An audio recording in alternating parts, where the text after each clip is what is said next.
Hi, you guys. Hello. Hey, Erin. Hey, Will. Long time no heard from you.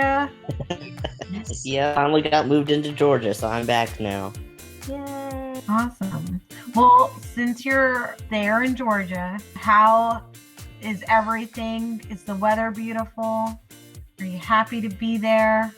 I am. I'm enjoying it. The weather is about as hot as Texas, but it's rainier. So we have a lot of storms and stuff, but I like the rain, so I'm perfectly content with it. Very cool. Well, we're glad that you're all tucked away in the great state of GA and that you are able to join us today. Yes, we're glad to have you back. Yes. I'm very glad to be back. I've been missing this. So what's on our agenda for today? Well, while I was gone, I was doing a lot of reading, a lot of research, and so I actually had for y'all an article that was actually published at the very end of 2019 from Vice, and it's called "What Did We Get Stuck in Our Rectums Last Year?"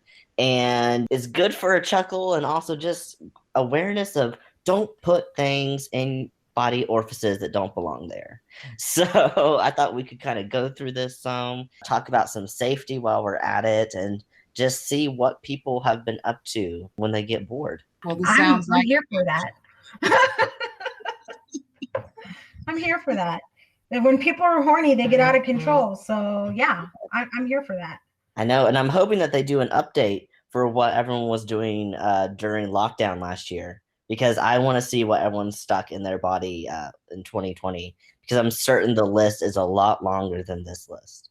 I can't even imagine. I cannot even imagine. My God. Okay, go for it. Alrighty. So the list goes over like literally all different parts of the body. So we have like ears, nose, throat, which I sure hope on that list. Well, not hope, but I'm assuming the throat is probably toddlers and stuff who swallow things that they shouldn't have. Some of them you really don't know. Like on the list is a tape dispenser. I don't know how, what, or why that ended up in someone's throat, but I'm not asking questions on that one. The really interesting part that I thought we should address is down when we get to the area about penis. So things that people put in the urethra, vagina, and rectum. Have y'all gotten a chance to look at some of this list yet? It is interesting. It is interesting. I am scrolling down the list and finding some unique places that people put things in their body, and then the size of the things that end up in people's bodies. Interesting. Very, very interesting. Cringing. You're scrolling. I'm cringing. Are you cringing at the thought, or are you thinking like that would hurt? Oh my God. Crayons, chopsticks, ballpoint pens, wedding rings, magnets, screwdrivers. Okay, and this is under the penis category. Ouch, ouch. And then vagina, toothbrush, metal and plastic container. Oh, okay. A perfume bottle. Okay, a toy action figure. Someone jumped off a couch and landed on a spoon. You gotta love Okay. the excuses people come up with. I gotta stop now. And then we have, of course, rectum has some of the best things, as always, in it. Yes. I love that it says the patient states he slipped in the shower and landed on a metal air freshener can, and it went into his rectum. You know, they always say, I accidentally sat on it, or, you know, accidentally fell, or accidentally did this and that. No, you put it up there on purpose. Yes, you did. And it has the longest list, which is the best. Oh, it does. It does. I love the description on the third one. It says plastic toy, quote, about 6 inches long. Okay. 2 razor blades. Okay, that's under rectum too. Okay. That one makes me like, ew, like that just sounds so painful. A water gun. I like where it says condom wrapper. Honey, that's not how condoms work.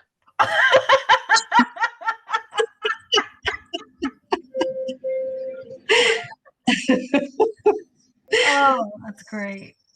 A Christmas ornament. Yes. Christmas ornaments, I think, appear almost on every list for every part of the body. So people really love Christmas, apparently. I guess. But Oh I my like one of them on the list too, which I think would be a great segue into talking about some safety, where it says, was using prostate massager and it, quote, got sucked in. Did you read the one before it? True. Stuck 4-inch butt plug up rectum yesterday.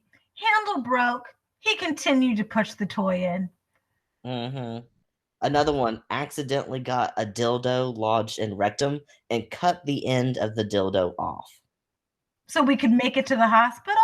Question mark? Maybe so you could sit more comfortably on the way to the hospital. Okay.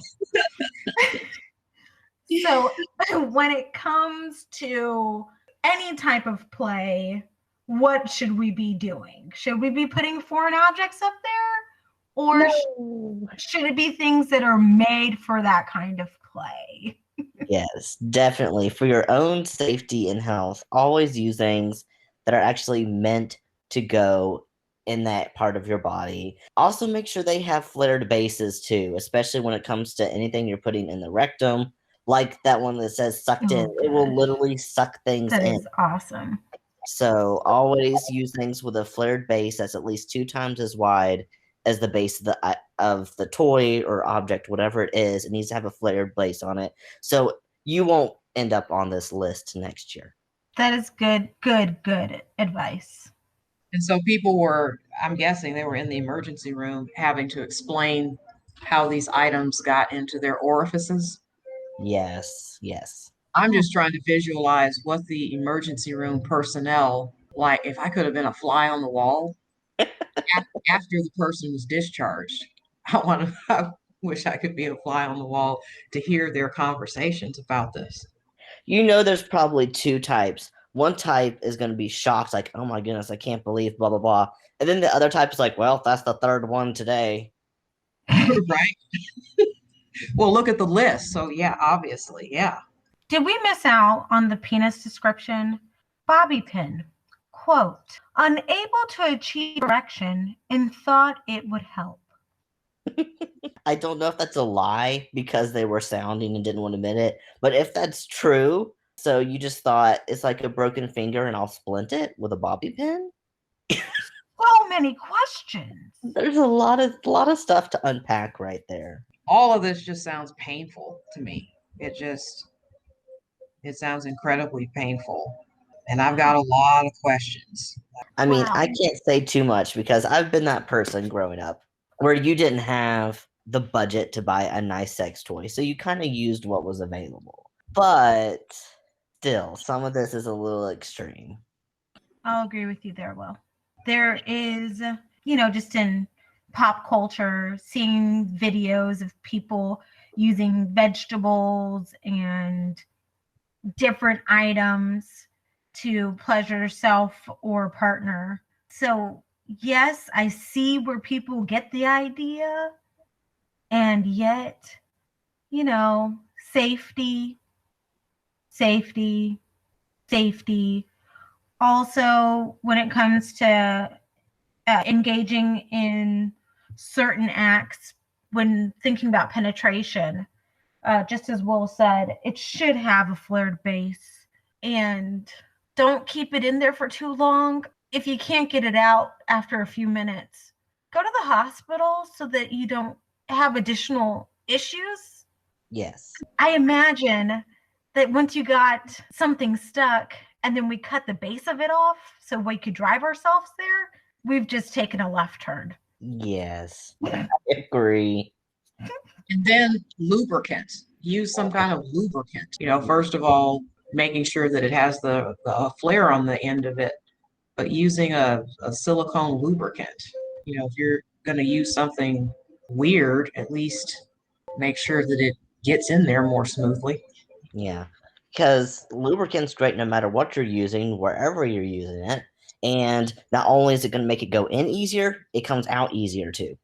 Especially if someone's using something, because like we said earlier, when people get horny, sometimes you get creative because you kind of get to that desperation thing, so these people are probably really just wanting to do something and they grab the object closest to that they think will work. But then afterwards, you kind of like, might regret some decisions you made. So being able to use something that you can easily get back out, using a lube, so you're less likely to hurt yourself because all these areas are very sensitive tissue. You don't want to cause injury to yourself or anyone else. If you have a partner that you're doing this with and you're helping them, you don't want to cause injury. So it's really about safety at the end of the day. Yeah. This is a great list. And I even love if you're this. using something even if it is a sex toy, make sure that it's the right kind of sex toy. Yes. So, for example, if it's a little bullet, that's not appropriate to use for anal play because it doesn't have the flare on the end. And then, like Will was mentioning earlier, if you're putting stuff in your butt, it's going to be pulled up in there. Mhm. You know, that's just the way that the anus works, the rectum works. And so you want to make sure it has a flare on it. And people will sometimes, come into the shop and they'll see something that's really small and say, "Oh, okay, well, that'll fit very nicely in my ass," but it doesn't have a flare on the end of it. And so you have to be careful about that. Exactly. You really do have to pay attention to what was this toy intended for. Even little bullets themselves, usually, I know some people want to use them vaginally, but they're really meant to be external, typically, because they're not really shaped in a way to be easy to retrieve afterwards. Yep. Yep. And also, while we're on the topic of lube, I just discovered a new one that I wanted to share with y'all. So, silicone lubricants as my absolute number one recommended for any sort of anal use at all. When it comes to vaginal sex, you have a little bit more of options. Some people prefer water-based because it's a little bit easier to clean up and stuff afterwards. And then, of course, they have specialty ones to help with fertility or if you have sensitive skin. But because it's also on this list, I thought I'd mention it for sounding. And they have penis on here, but I mean, people who don't have a penis also enjoy sounding. Everyone has a urethra and it has a lot of nerves there. But you don't hear a lot of people really talking about how to do that safely or also what kind of lubes are best for that. And I've actually been doing some research and stuff, and there's a general consensus just because UTIs are such a risk in that area. Silicone lube tends to linger, so it can actually harbor bacteria in the area. And water-based can kind of irritate the lining of the urethra sometimes, but there's one that's called Surgilube, and I don't know if either of y'all have heard it, but it's literally the kind of lubricant they use in hospitals for all medical procedures. They use it for inserting catheters, for doing colonoscopies, any sort of instruments that are going in the body. They use it. It's even safe. They've used it for doing like endoscopies and stuff as well. But it's a sterile lubricant that's water-based, and it actually is made to keep off bacteria. It's sold in little packets, so it's like single-use packets, so it's not like an open container that's sitting out.